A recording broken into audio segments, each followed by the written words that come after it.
Now, chapter 5. No? So again, we'll talk about the job-based structures and job evaluation. This chapter will describe the process, the techniques, and the methods used to evaluate jobs and to build a job-based internal pay structure.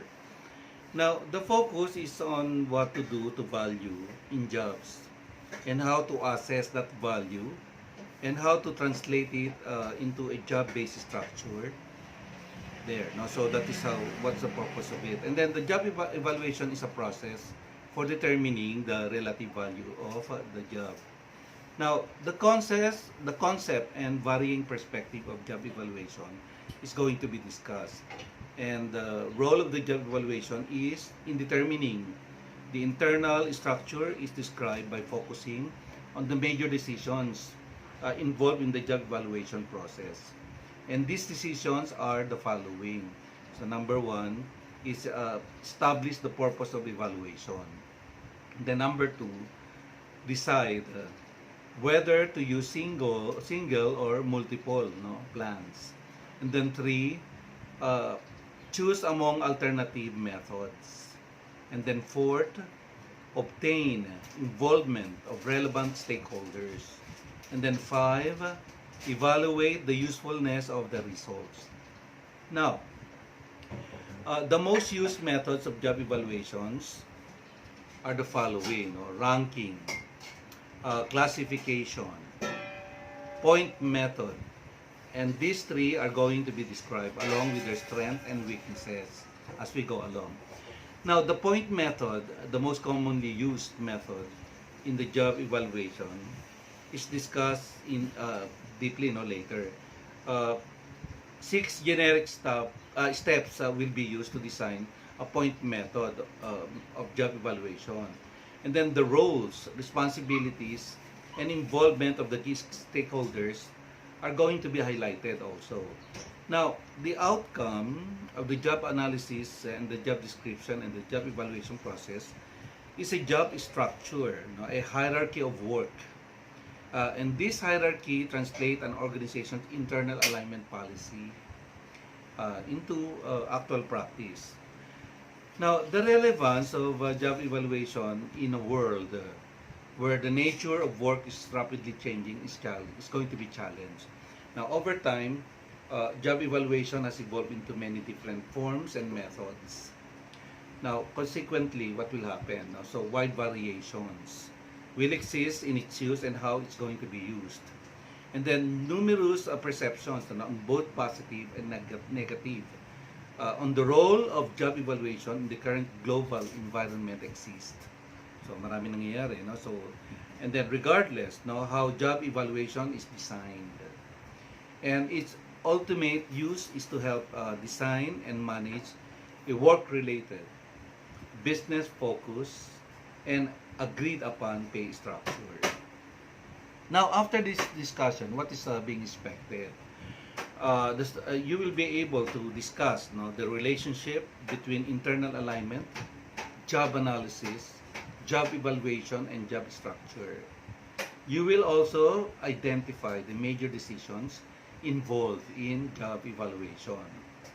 And you will also compare the advantages and disadvantages of the most common job evaluation methods. Explain the 6 steps in a point plan method. Describe the key roles of managers, the employees, the committees, and the unions, putting all together in the evaluating process. And understand the necessity of balancing the tight control versus flexibility related to the use of techniques in achieving the internal alignment. So these are the things that you would later on understand and learn. Okay, the job based structures. Number one is the job evaluation.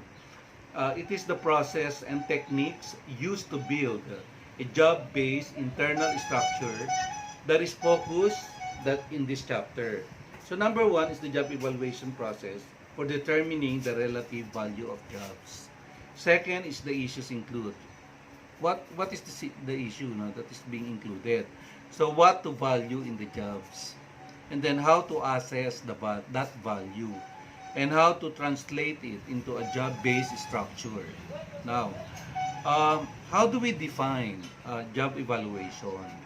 It is the process of systematically determining the relative worth of jobs to create a job structure for the organization.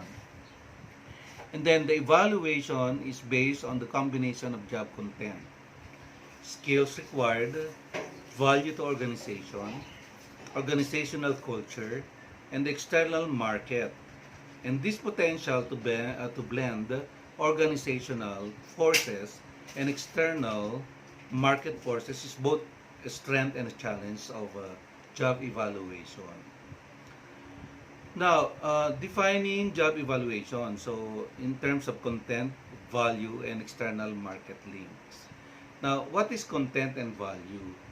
Now, perspectives differ on whether job evaluation is based on job content or job value. Now, internal alignment based on content orders job on the basis of the skills required for the job and associated duties and responsibilities. And then, a structure based on job value orders uh, jobs on the basis of the relative contribution of the skills, duties, responsibilities of each jobs to the organization's goals. And then number two is the job content matters. You know why? It matters, but it is not the only basis for pay. It has a lot of areas that are to be considered. Now, job value may also include the job's value in the external market. It is considered exchange value.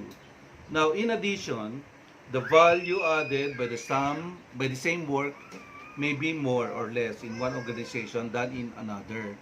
So there is not necessarily a one-to-one correspondence between internal job value and pay rates. Um, Linking content with external market is another perspective that sees job evaluation as a process for linking job content and internal value with external market pay rates. So, yun yung sinasabi natin kanina.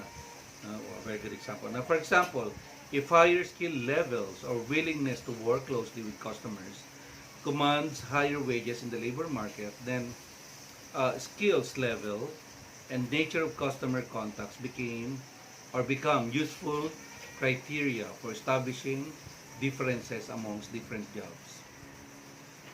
However, there is disagreement. The developer of for example, the Hey Job Evaluation System, the most widely used evaluation system, claims that job evaluation establishes the relative value of jobs based on their content, independent of a link to the market. Okay, so that is linking content with the external market. What about measure for measure versus much ado about nothing? Now, the issue is whether job evaluation should be viewed as a measurement or as an administrative procedure. Now, if job evaluation takes on a trappings of measurement, for example, objective, numerical, generalizable, documented, and reliable, then it can be judged according to technical standards. Now, if job evaluation is viewed as an administrative procedure, then it can be used as a process to help gain acceptance of pay differences amongst jobs. Now, the parties are involved, and statistically, validity is not an issue. Its usefulness is a framework to exchange views and gain consensus. And it is said that beneath the superficial orderliness of job evaluation techniques and findings, there is much that smack of chaos. There is chaos, despite the orderliness. Okay, so this chapter will discuss and capture all these perspectives. Okay. Now, how to is a major decision. It's a question. How to for major decisions. Now, the major job evaluation decisions includes: number one, establish the purpose. Number two, decide whether to use single or multiple plans. Number three, choose among alternative methods. Number four, obtain involvement of relevant stakeholders. And then number five, evaluate the usefulness of the results. Okay, so that is how the how-to, major decisions. Now, determining an internally aligned job structure. Okay, so number one is establish the purpose. So when you establish the purpose, what is needed? So job evaluation is part of the overall process to establish an internally aligned pay structure. And then, a structure is aligned if it, number one, supports organization strategy. Job evaluation aligns with the organization strategy by including what it is about work that adds value, that contributes to pursuing the goal of the organization's strategy to achieve its objectives. Now, how do you establish the purpose? So, supports workflow. No, supports workflow in two ways. Now, how do you do it? No, integrates its job pay with its relative contribution to the organization. And another one, it helps set pay for new, unique, or changing jobs. Okay, that's important. Now, another contention is that is fair to employees. Now, job evaluation can reduce disputes and grievances and, get it and all of this thing over pay differences among jobs by establishing a workable, agreed upon structure that reduces the role of chance, favoritism, and bias in setting pay.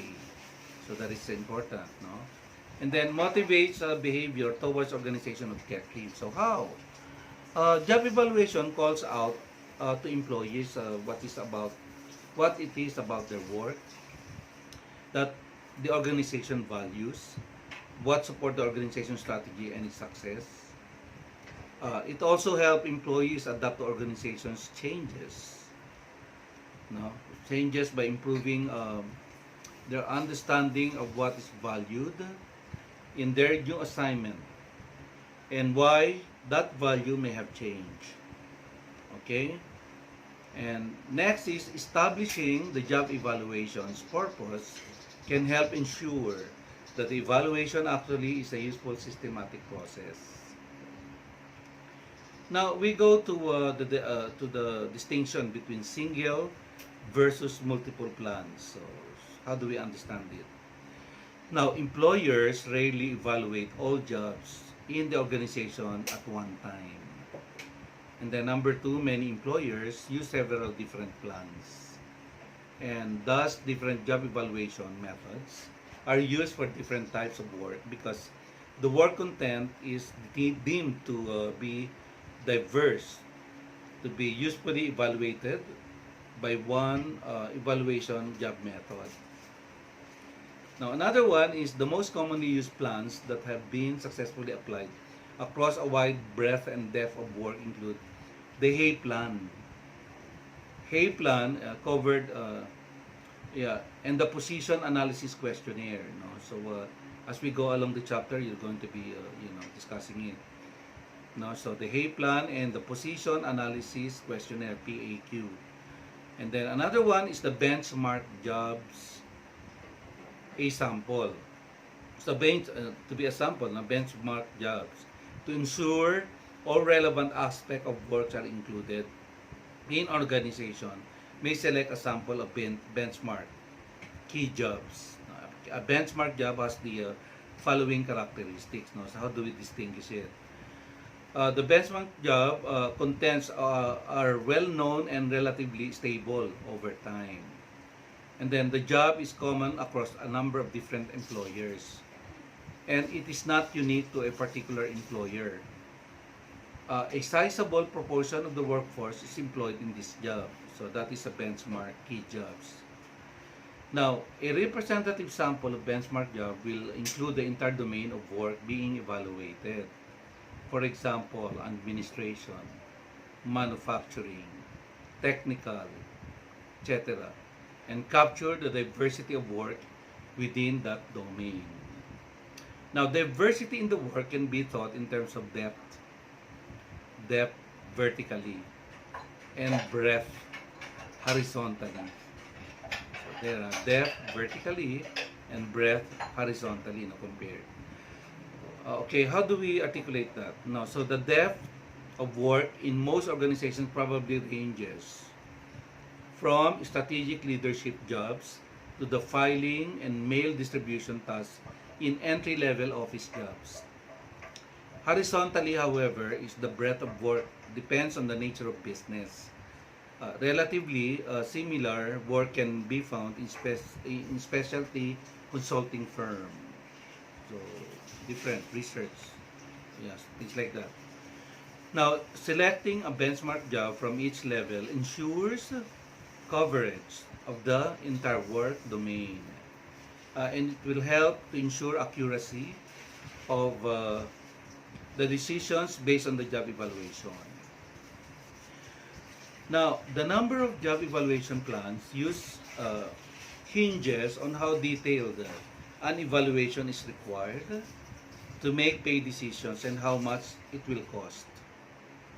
And then current practice is to use separate plans for major domain of work, top executive, leadership jobs, managerial, professional jobs, operational, technical jobs, and office as administrative jobs. So these are the current practice. Now, the costs associated with all these plans, including time, will give impetus to push to simplify the job structures, meaning reducing titles and levels. So that's how you simplify them. Okay, and the cost will be minimized even if you contain it with only a few number of titles. Now, the benchmark jobs, choose among jobs evaluation methods. Now, so how? The most common job evaluation methods are ranking, classification, and point method. So we have already discussed this a while ago. But research indicates that different job evaluation plans generate different pay structures. Thus, the methods used matters. So there. So you choose among those job evaluation methods. Now, how do we compare job evaluation methods? Now, job evaluation methods, based on research on the primary evaluation methods used, reveal that market pricing, the practice of matching jobs to external pay surveys, as the most common methods. So a while ago, I've been discussing that external pay surveys is used as common methods to compare and then to match. And moreover, one in every organization use traditional methods since it is not easy to match jobs to external pay survey easily because information and data are not readily available. You can get vague data that are secondary, but it's really hard to avail of it because confidentiality even.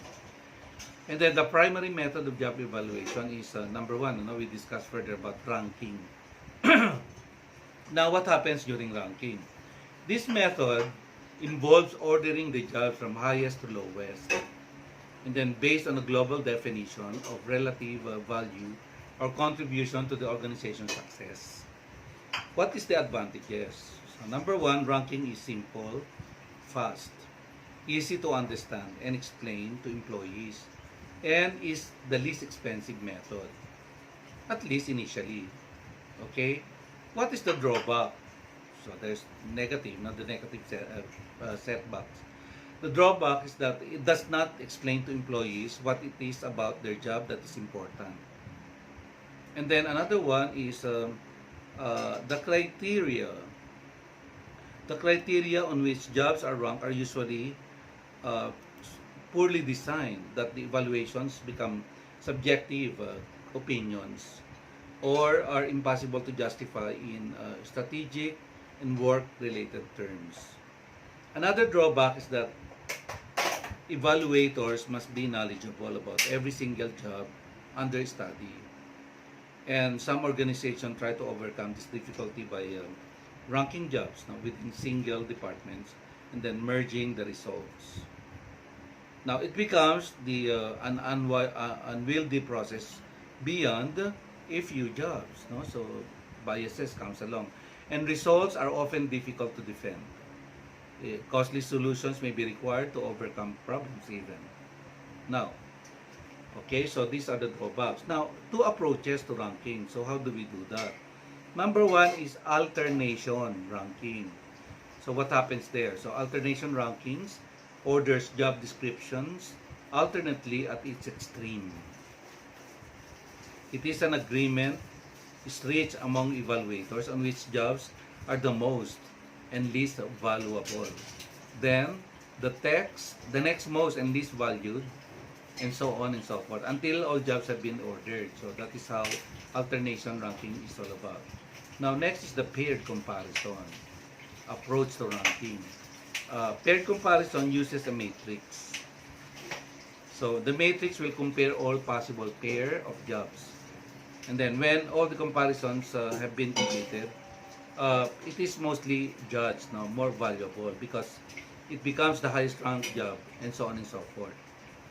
Okay, so that is the two approaches to ranking: alternation ranking and paired comparison ranking. What happens at the paired comparison ranking? Now we classify first. Now paired, we classify. The classification is that this method involves the slotting of jobs into a predetermined framework, and it is based on general class descriptions that apply to all the jobs being evaluated. Now, the classification approach involves the following steps. Number one is determine the classes to cover all the jobs included in the evaluation study. One way to do this is to find the natural breaks or changes in the work content. And then next is develop class description. Now these descriptions define the boundaries between each classes. Now each class is described in such a way that the label captures the sufficient work, and each class is described in such a way that the label, the details is yet general enough to minimize the difficulty in slotting a job into appropriate shelf or class.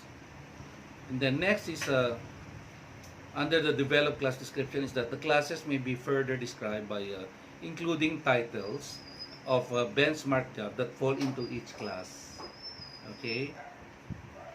Now another one in the approach that involves in the steps of classification is compare the job descriptions to the class descriptions to decide which class is the best fit for each job. And then the job description should not only be compared to the class descriptions and the benchmark job, but also to each other to ensure that jobs within each class are more similar to each other than jobs in adjacent classes. So that is how we develop class description.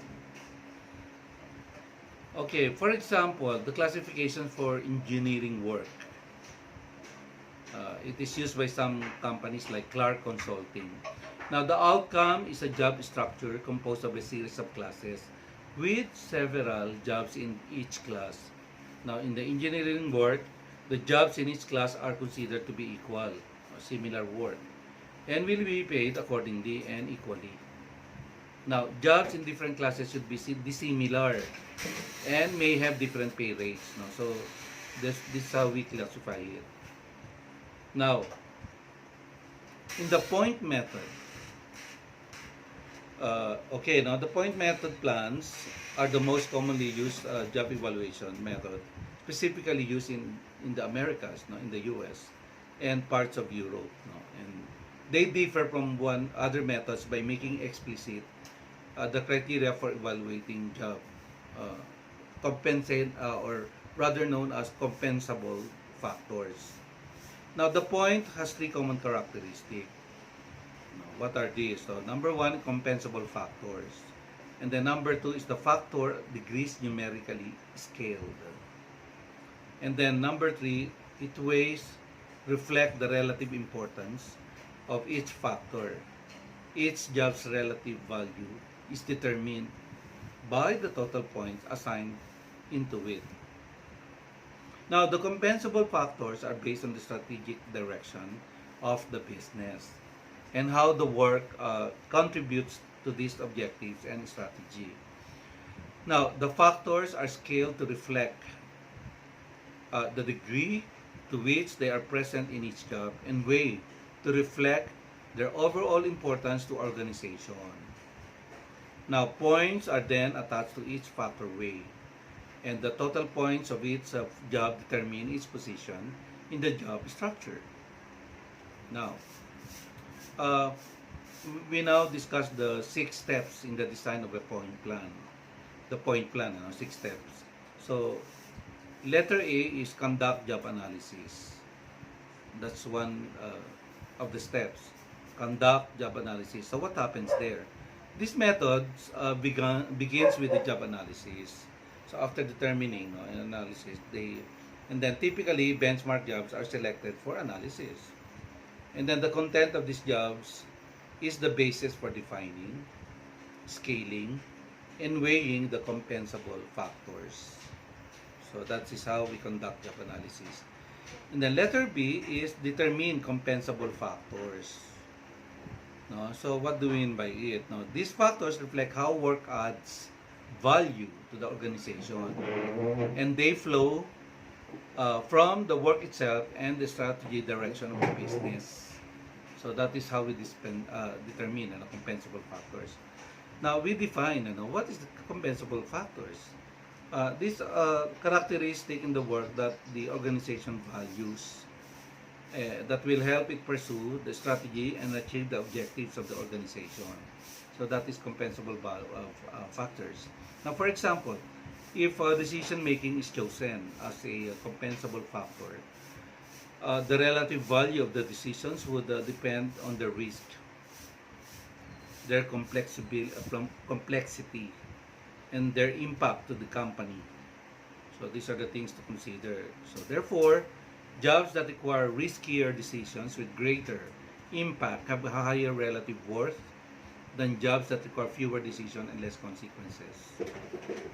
Okay, so that is a compensable factor.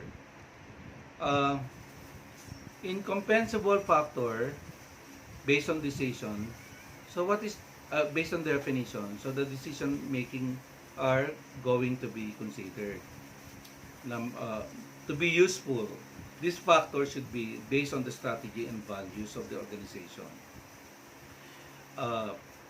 And even should be based on the work performed. Acceptable to the stakeholders that is affected by the resulting pay structure. Now, next is based on the strategy and the values of the organization. So the leadership of any organization is the best source of information on where the business should be going and how to get there by the vision and mission. Compensable factors reinforces the culture and the values as well as the business direction and the nature of work. Now, if the direction changes, then the compensable factors may also change. For example, strategic plans at many organizations called for increased globalization.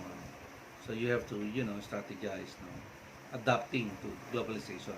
And factors also be eliminated if they no longer support the business strategy. And the major shift in the business strategy are not a daily occurrence, it's a given. But when they do occur, compensable factors should be re-examined to ensure that they are consistent with the trends and the new directions. Okay, so that's understandable. Now, multinational responsibilities under compensable factors definition. So when you say multinational responsibilities based on the work itself, what does it mean? Employees and supervisors are experts. They are experts in their work actually done in any organization. So therefore, it is important to seek their answers to what should be valued in the work that they're doing. And then some of the documentations are needed. For example, job and be clarified. Now, for example, the job description, the job analysis, employee and the supervisory focus group must also support the choice of the factors. Now, the work-related documentation will help gain acceptance by employees and managers, and that is easier to understand and can withstand a variety of challenges to the pay structure. Now, the differences in these factors are based on the work itself, provide the rationale or even diminish the likelihood of the challenges that may arise and will arise eventually. Uh, the importance is the acceptability, to the stakeholders. The acceptance of the compensable factors used to slot jobs in the base structure may depend, at least based on the tradition even as a basis. For example, people who work in hospitals, nursing homes, childcare, make the point that responsibility for people is used less often as compensable factor and valued lower than responsibility for property. Now, people now doing this job for pay say that properly valuing a factor for people responsibility would raise their wages. Okay, so that is has to be acceptable to the stakeholders. Okay. Adapting factors from the existing plans. So, while many factors are used in existing plans, factors tend to fall into four generic groups. What are these? No? Skills required for effort required, responsibility, and working conditions. So again, skills, effort required, responsibility, and working conditions. Now, a very good example is that they were used in the National Electrical Manufacturers Association, NEMA, plan more than 60 years ago and included in the Equal Pay Act to define equal work. Okay, Equal Pay Act of 1963. Now, point plans are also applied to managerial and professional job. For example, the Hay Guide chart is a profile method. No? Hay Guide chart, profile method. The three Hay factors, know-how, problem solving, and accountability. Okay, the three Hay factors: know-how, problem solving, and accountability. Use the guide charts to quantify the factors in a more detail. Factoring. Now, the fourth factor are working conditions is used when applied to non-managerial work. Okay, so these are the point plans. In the Okay, so the Hay Guide factor or the Hay Guide chart is a profile method as part of the job evaluation. Now, how many factors are needed here are being assessed?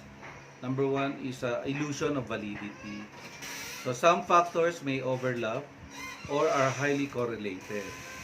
So therefore, leading to double counting of that factor. Okay, overlapping. So illusion of validity. Now, small numbers.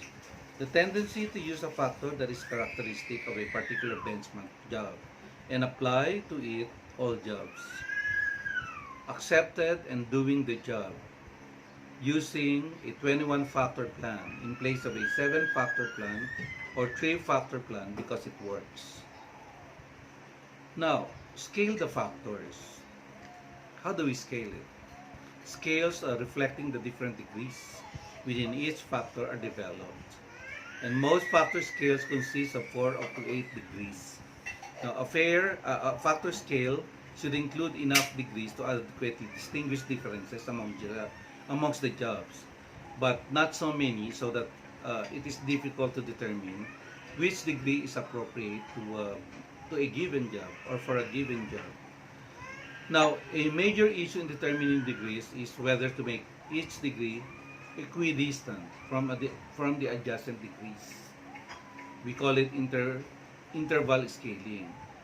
Again, I will repeat, major issue in determining degrees is whether to make each degree equidistant from the adjacent degrees. So interval scaling, as we call it. Now, the suggested criteria for scaling factors include ensure the number of degrees is necessary to distinguish amongst jobs. Use understandable terminology. Anchor degree definitions with benchmark job titles and or work behaviors.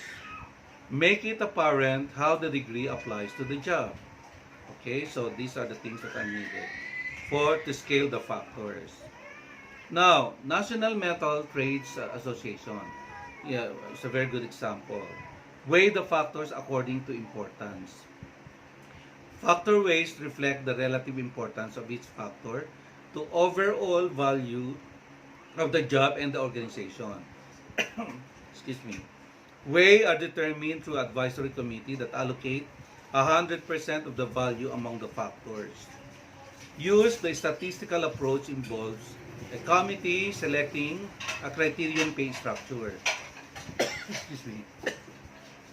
A pay structure they wish to duplicate with the point plan. Okay. The criterion structure may be chosen based on current paid for benchmark job, market rate for benchmark jobs, rate for the predominantly male jobs, and or union negotiated rates. So these are the criterion structure. Now, once a criterion structure is agreed upon, statistical modeling techniques are used to determine the way for each factor and the factor scales that will reproduce as closely as possible the chosen structure.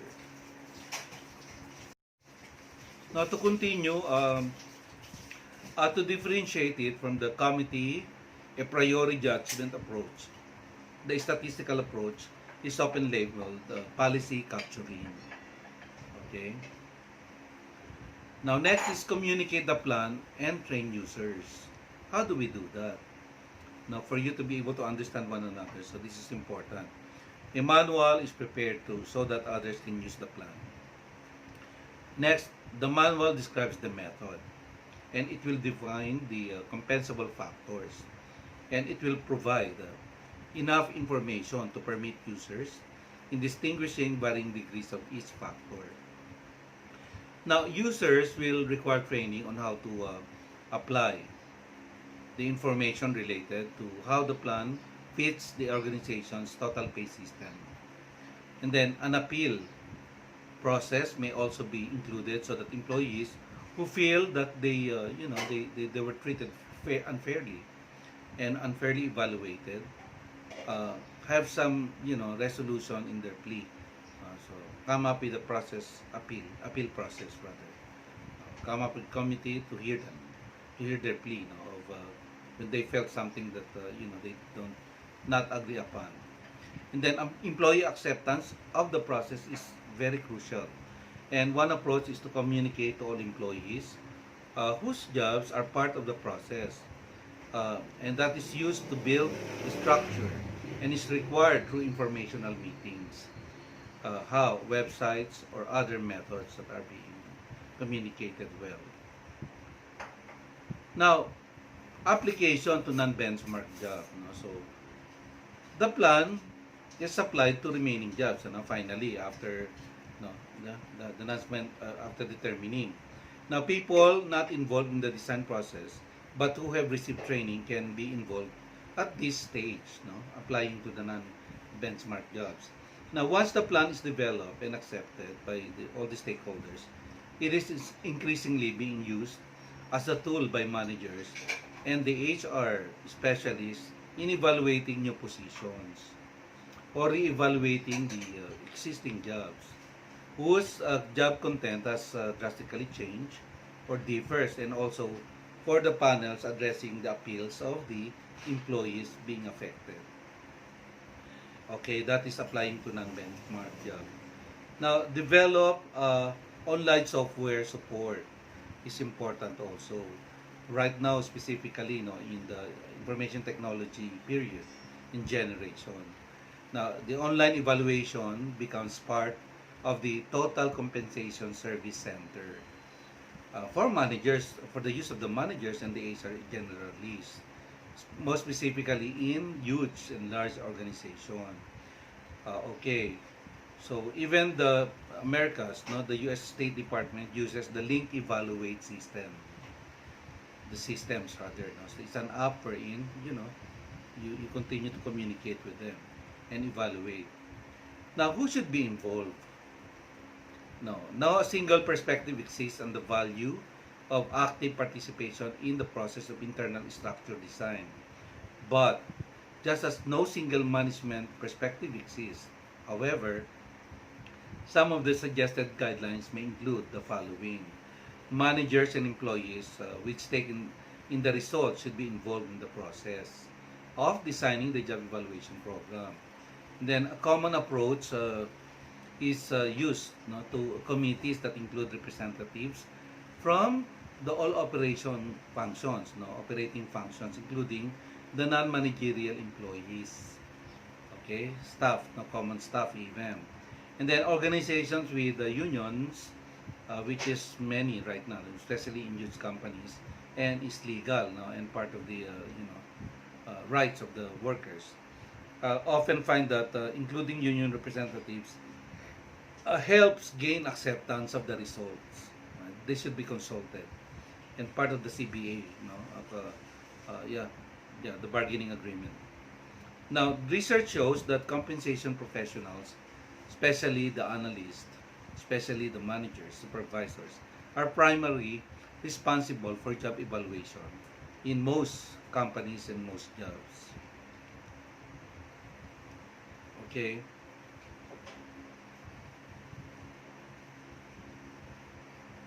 Now, uh,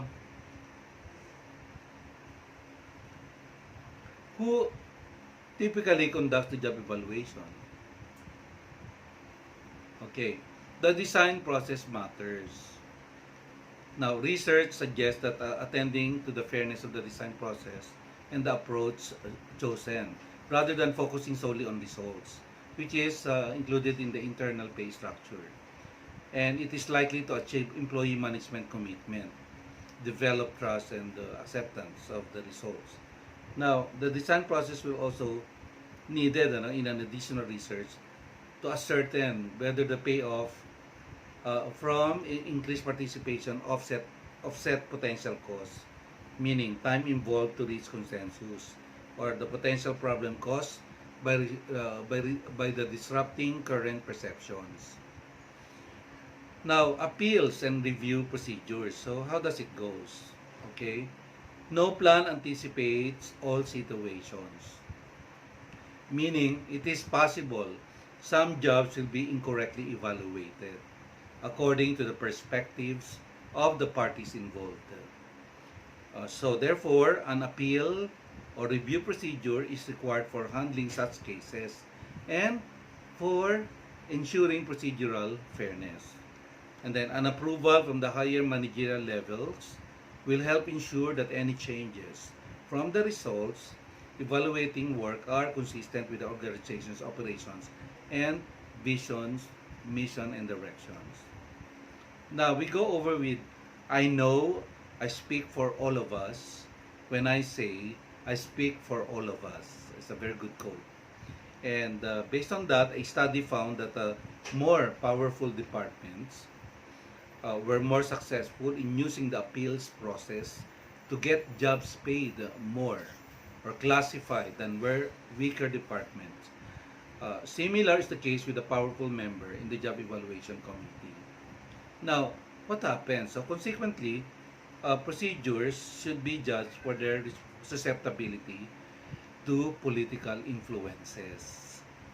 Now, the final result is the structure.